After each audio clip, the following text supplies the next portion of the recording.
écoute bien les experts, et c'est important là, parce que je crois qu'on est au nœud de ce problème. Moi, je suis totalement rassuré. Bah, je l'écoute lui, je me dis, c'est bien ce que je pensais, Rufus, c'est un clown, quoi. Oui, et puis, curieusement, quand on cherche un petit peu, vous avez prononcé le nom d'un expert, Denise Mirou. Eh bien, Denise Mirou, c'était le directeur scientifique de l'AFSE. L'AFSE, on a bien compris, hein, c'est l'agence qui va nous protéger d'éventuels dangers. Alors, curieusement, ce directeur scientifique, il démissionne en mai et il donne au journal Le Monde les raisons de sa démission. Et alors, c'est assez long, donc je vous donne juste un petit extrait, c'est celui qui m'intéresse. Nous payons et nos enfants paieront demain le prix de nos aveuglements. Alors, voilà un expert qui dit que, en gros, il est expert, mais il n'est plus expert, il s'en va. Il dit, nous paierons le prix de nos aveuglements. Et alors, surtout, ce qui est plus grave, Paillotin, qui lui est carrément le président de l'AFSE, qui est censé nous protéger, dormez tranquille, braves gens. Alors lui, il va carrément plus loin. Il dit, l'AFSE est effectivement un lieu de pouvoir, mais comme tout lieu de pouvoir, il est creux.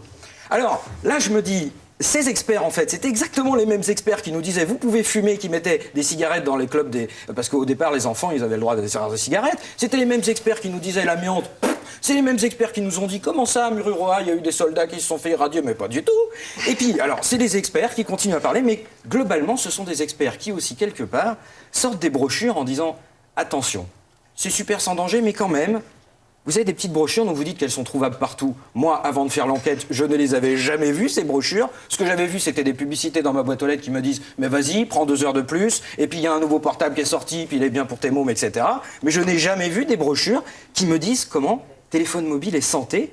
Mais moi, j'étais totalement surpris de trouver cette brochure. Je savais même pas qu'il y avait l'ombre d'un problème. Je vais vous dire, moi, mon fils, il parle à sa grand-mère avec le portable. Et pour moi, il n'y a jamais eu aucun souci, puisque c'était l'effet des gens qui sont un petit peu machin. Et là, tout d'un coup, je vois que le gouvernement, que des agences professionnelles sortent des documents dans lesquels ils disent « attention, il vaut mieux éviter de téléphoner en se déplaçant ». Alors ça, je trouve que c'est le plus beau. Ils réinventent la téléphonie fixe. Et puis alors, ils disent « attention pour les enfants ». Et là, je crois que c'est là où il faut vraiment être très précis. C'est que visiblement, vous dites qu'il y a un consensus international. Eh bien, le consensus, je ne l'ai pas trouvé. Il y a notamment un rapport Stewart qui a été fait en Angleterre par Stewart. Alors, c'est vraiment, il est de la National Radiological Protection Board, c'est l'équivalent de l'AFSE, et lui, il dit, je préconise l'interdiction du portable pour les enfants de moins de 11 ans. Alors évidemment, c'est une préconisation, mais je suis désolé, moi, aujourd'hui, je ne suis absolument plus rassuré, et tout ce qui était avant ma bonne foi dans le progrès et le fait que je donne mon portable à mon fils est aujourd'hui totalement remis en cause.